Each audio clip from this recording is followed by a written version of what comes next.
चलिए बढ़ते हैं आज की कहानी की ओर। दोस्तों, मेरा नाम संदीप है।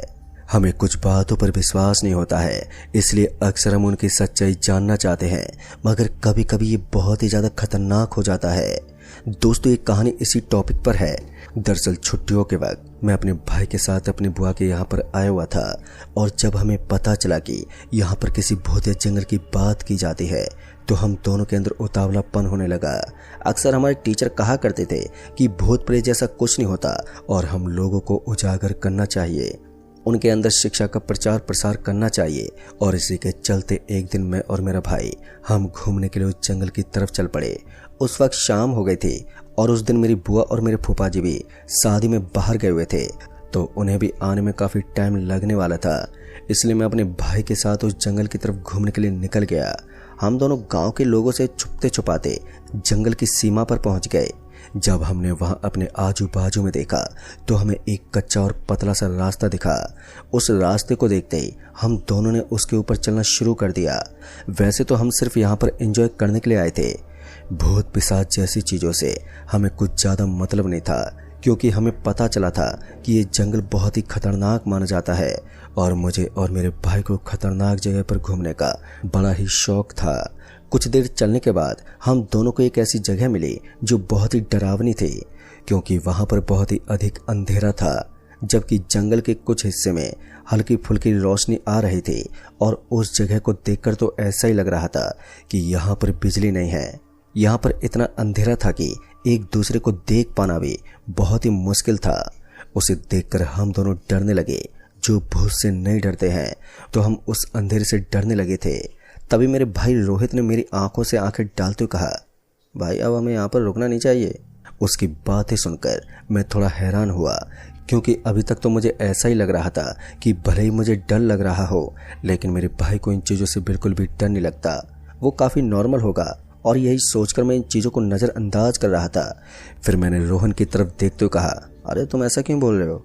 फिर मेरी बात सुनते ही उसने कहा, अगर यहाँ पर सच में भूत प्रेत हुए तो फिर हमारे लिए बहुत ही ज़्यादा खतरा हो सकता है। फिर उसकी बात सुनते मुझे हंसी आ गई, और उसके बाद मैंने उसके ऊपर हंसते कहा, अरे भाई, आजकल की जनरेशन इन भूत प्रेत को नहीं मानती, इसलिए मुझे नहीं लगता कि भूत प्रेत जैसी कोई चीज़ होती है। वैसे भी हमारे टीचर कहते हैं भूत वूत कुछ नहीं होता, बस ये सब कहने की बातें होती हैं। इतना कहने के बाद मैंने जैसे अपने भाई रोहन का हाथ पकड़कर उसे अपनी तरफ आगे ले जाने की कोशिश की, तो वो अब आगे जाने को तैयार ही नहीं था।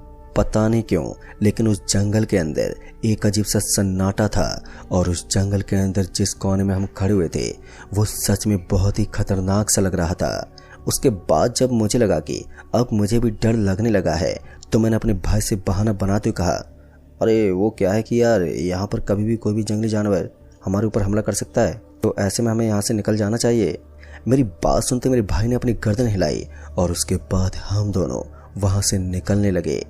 पता नहीं क्यों, लेकिन उस जगह पर खड़े खड़े मुझे भी डर लगने लगा था।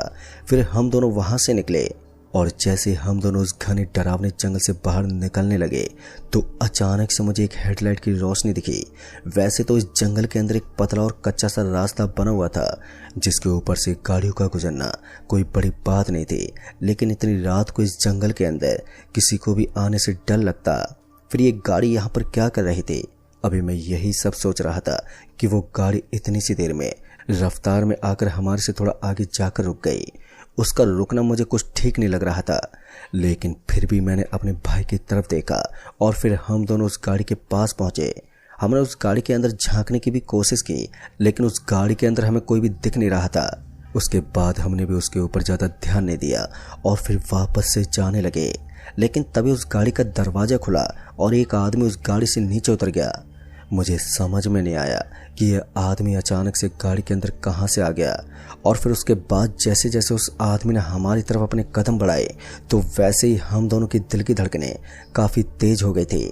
तभी उस आदमी ने कहा, तुम दोनों इतनी रात को जंगल के अंदर क्या कर रहे हो? उस गाड़ी के ड्राइवर की बात सुनकर हम दोनों किसी बर्फ की तरह जम गए थे। फिर ना जाने अचानक उस ड्राइवर को क्या हुआ कि उसके माथे पर ठंडा पसीना आने लगा, और उसके बाद वो दुम दबाकर अपनी गाड़ी की तरफ भागा, और फिर अचानक से वो वहाँ से चला गया। उसके चेहरे को देखकर ऐसा लग रहा था कि वो काफ़ी डरा हुआ है, और किसी वजह से वो इतनी बुरी तरह से डर कर भाग गया है। मुझे भी समझ में नहीं आया कि आखिर हुआ क्या, लेकिन मैंने भी इस चीज के ऊपर ज्यादा गौर नहीं किया और उसके बाद अपने भाई की तरफ अपना हाथ बढ़ाते हुए बोला, भाई मुझे लगता है कि हम दोनों को यहाँ से निकल जाना चाहिए। पता नहीं इस रास्ते पर ऐसे क्या है कि लोग यहाँ पर आने से बुरी तरह से डर जाते हैं। और इतना सुनने के बाद मेरे भाई ने भी वहाँ से चलना ही बेहतर समझा और फिर हम दोनों वहाँ से निकलने लगे। अब हम दोनों वापस से पीछे मुड़ गए थे और हमने अब आगे जाने का प्लान कैंसिल कर दिया था, लेकिन अभी भी हमें काफ़ी रास्ता तय करना था और उस रास्ते के अंदर हमें थोड़ा डर लग रहा था।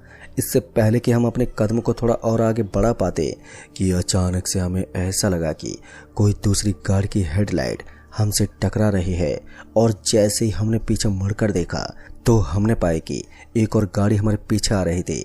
इस बार मैंने उस गाड़ी के सामने अपना हाथ दिखाया ताकि वो मुझे जल्दी से जल्दी हमारे इलाके तक छोड़ दे, ताकि हम दोनों को उस जंगल के अंदर कोई दिक्कत ना हो सके। पहली बार में तो ऐसा ही लग रहा था कि शायद ये गाड़ी वाला गाड़ी को नहीं रोकेगा, लेकिन उसके बाद ना जाने उस आदमी को ऐसा क्या समझ में आया कि उसने हमारे बगल में लाकर गाड़ी को रोक दिया। और उसके हमारे पास पहुंचते ही मैं जल्दी से गाड़ी के पास आ गया और उसका दरवाज़ा खटखटाने लगा। तभी उस गाड़ी का शीशा नीचे हुआ और उसके बाद जब मेरी नज़र गाड़ी के अंदर गई तो मैंने देखा कि गाड़ी के अंदर 2 आदमी बैठे हुए थे। एक तो गाड़ी चला रहा था और एक उसके बगल में बैठा हुआ था। तो मैंने उस आदमी से कहा, भाई साहब मुझे जंगल से बाहर जाना है, क्या आप हमें आगे तक छोड़ देंगे? तो उन दोनों ने अपनी गर्दन को हाँ में हिलाया और उसके बाद मुझे गाड़ी के अंदर बैठने को कहा। मैंने अपने भाई को भी बुला लिया और फिर हम दोनों पीछे वाली सीट पर बैठ गए। अब मुझे नहीं पता था कि आगे हमारे साथ क्या होने वाला है, क्योंकि अब हम अपनी ज़िंदगी की सबसे खतरनाक जगह से गुजर रहे थे और जो साधन हमने चूज़ किया था सच में वो साधन हमारे लिए घातक हो सकता था। डर तो लग रहा था, लेकिन हमें ऐसा भी लग रहा था कि हम आराम से जंगल से बाहर निकल जाएंगे। और इसी बीच उस गाड़ी के अंदर नीले रंग का धुआं उड़ने लगा। मुझे समझ में नहीं आ रहा था कि ये किस चीज़ का धुआं है। फिर जब मैंने ड्राइवर से इस बारे में पूछने की कोशिश की तो पता नहीं क्यों, लेकिन मेरी अब आवाज़ ही अपने मुंह से बाहर नहीं निकल पा रही थी। ऐसा लग रहा था कि मेरी आवाज़ को कुछ हो गया था और मेरे साथ साथ मेरे भाई का भी यही हाल था। उसकी भी जुबान बाहर नहीं निकल पा रही थी और वो भी अब बोल नहीं पा रहा था। किसी तरह मैंने इशारे में उसे पूछने की कोशिश की तो उसने अपनी गर्दन हिलाकर मना कर दिया कि वो भी नहीं जानता कि आखिर यहाँ पर चल क्या रहा है। फिर मैंने अचानक ही गाड़ी चला रहे ड्राइवर के कंधे पर अपना हाथ रख दिया और जैसे मैंने उसके कंधे पर अपना हाथ रखा तो उसने अपनी गर्दन को पीछे की तरफ घुमाया। वो इतनी डरावनी नज़र से मेरी तरफ देख रहा था कि मेरी तो सांसें उखड़ने लगी। अब मैं कुछ बोल पाने के भी लायक नहीं था और उसका वो डरावना रूप देखकर मेरे रोंगटे भी खड़े हो गए थे और मुझे अजीब सी बेचैनी होने लगी थी। तभी मैंने देखा कि अब उसका हुलिया बदल चुका था। उसका पूरा चेहरा किसी भूत की तरह हो गया था और उसके चेहरे पर बहुत ही गहरे गड्ढे दिखाई दे रहे थे जिनके अंदर मक्खियां घूम रही थी। फिर जब मैंने उस आदमी की तरफ देखा जो उसके बगल में बैठा हुआ था तो मैंने पाया कि अब उसका हुलिया भी पूरी तरह से बदल चुका था और वो भी काफ़ी ज़्यादा डरावना लग रहा था। दोस्तों, ये सब देखने के बाद मेरा भाई तो वहीं पर बेहोश हो गया और अब मेरे भाई के साथ साथ मेरी भी हालत काफ़ी ज़्यादा ख़राब होने लगी थी और अब मैं खुद के शरीर को संभाल नहीं पा रहा था। मुझे ऐसा लग रहा था कि मेरे साथ कुछ अजीब सा हो गया है। ऐसा लग रहा था कि किसी ने मेरे शरीर के अंदर कुछ ऐसी चीज़ डाल दी है जिसकी वजह से अब मैं खुद को भी संभाल नहीं पा रहा हूँ। उसके बाद मेरा सर चकराने लगा और फिर मैं भी अपने भाई की तरह बेहोश होकर सीट पर गिर पड़ा। उसके बाद क्या हुआ मुझे कुछ भी नहीं मालूम, क्योंकि जब मेरी आँख खुली तो मैंने देखा कि मैं एक पुरानी और खंडर सी गाड़ी के अंदर लेटा हुआ था और वो गाड़ी उसी जंगल के सड़क के किनारे बहुत ही बुरी हालत में थी। ये सब देखकर मेरा तो दिमाग ही सनक गया। उसके बाद मैंने देखा कि मेरा भाई भी वहीं पर लेटा हुआ था और उसके शरीर के अलग अलग हिस्सों से खून बह रहा था। जब मुझे अपने हाथ को हिलाने का मौका मिला तो मुझे भी महसूस हुआ कि मेरे भी हाथ के अंदर काफ़ी ज़्यादा घाव हो गए थे और उनके अंदर से लगातार खून बहता ही जा रहा था। मेरी हालत कुछ इस कदर ख़राब हो गई थी कि मेरे शरीर के अंदर मुझे कमज़ोरी महसूस होने लगी थी, मगर किसी तरह से मैंने अपने आप को इस गाड़ी के अंदर से निकाला और अपने भाई को भी उठाने की कोशिश करने लगा। और फिर कुछ देर की कोशिश करने के बाद जब उसे होश आया तो मैंने देखा कि अब उसकी आंखें लाल हो चुकी थी लेकिन अब हम दोनों के पास यहाँ से भागने का एक अच्छा मौका था। लेकिन तभी उस गाड़ी के अंदर अचानक ही हलचल होने लगी और मुझे किसी के जूते पटकने की आवाज़ सुनाई दी। ऐसा लग रहा था कि कोई तेजी से हमारी ओर आ रहा है और जैसे मैंने पीछे मुड़कर देखा तो मैंने पाया कि कुछ देर पहले जो आदमी इस गाड़ी को चला रहा था वो हमारे पीछे की तरफ खड़ा था। अब उन दोनों को अपने पीछे देखकर मानो मेरे तो हवाएं निकल गई थी। उनकी शक्ल को जब मैं और भी ज़्यादा करीब से देख रहा था तो मुझे और भी ज़्यादा घबराहट हो रही थी। भय के मारे मेरे पसीने छूट रहे थे। मैं किसी भी हालत में अब उनके करीब नहीं रहना चाहता था, इसलिए मैंने अपने भाई को वहाँ से भागने का इशारा किया। उसे भी अब थोड़ा थोड़ा होश आ गया था तो उसने भी वहाँ से निकलकर जल्दी से भागना शुरू कर दिया। पर ताजुब की बात तो ये थी कि उन दोनों ने हमें कोई नुकसान नहीं पहुँचाया था। जब हम उनके करीब खड़े थे तब भी वो दोनों हमें सिर्फ देखते जा रहे थे, लेकिन उसके बाद भी मुझे ऐसा ही लग रहा था कि ये दोनों कभी भी हमारे ऊपर हमला कर सकते हैं। ऐसी हालत में हमें संभल कर रहना बहुत ही ज़रूरी हो गया था। फिर इसी बीच सड़क पर भागते भागते मेरे भाई ने कहा, भाई अगर हम दोनों को कुछ हो गया तो? अभी उसने इतना कहा ही था कि तभी हम एक आदमी से टकरा गए। दरअसल वो आदमी इस सड़क पर घूम रहा था और उसने अपने पूरे बदन पर काले रंग की एक कंबल ओढ़ी हुई थी। जैसे हम उस आदमी से टकराए तो हम एक बार के लिए रुक गए और फिर उसके बाद उस आदमी को देखकर हम बुरी तरह से घबराने लगे। लेकिन तभी उस आदमी ने कहा कि घबराने की कोई ज़रूरत नहीं है, मैं तुम्हें कोई नुकसान नहीं दूंगा। तुम एक काम करो, सीधे सीधे भागते रहो और हाँ, आपस में बातचीत मत करना और भूल कर भी पीछे मत पलटना, क्योंकि अगर तुम तीसरी बार पीछे मुड़ गए तो फिर तुम्हारी मौत पक्की है। दोस्तों, उस आदमी की बात सुनकर मुझे काफ़ी धैर्य मिल रहा था।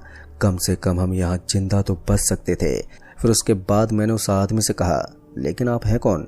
तो मेरी बात सुनकर उस आदमी ने एक चुप्पी साध ली। मुझे नहीं पता कि वो कौन था, लेकिन उसने इस वक्त हमें वहाँ से भागने को कहा तो हमने फिर से वहाँ से फौरन भागना शुरू कर दिया। दोस्तों, इस वक्त हमारी जान से निकल चुकी थी। पूरे जिस्म के अंदर अजीब सा दर्द हो रहा था, लेकिन एक अच्छी बात यह थी कि हमने उस जंगल को पार कर लिया था और अब हम खतरे से बाहर थे।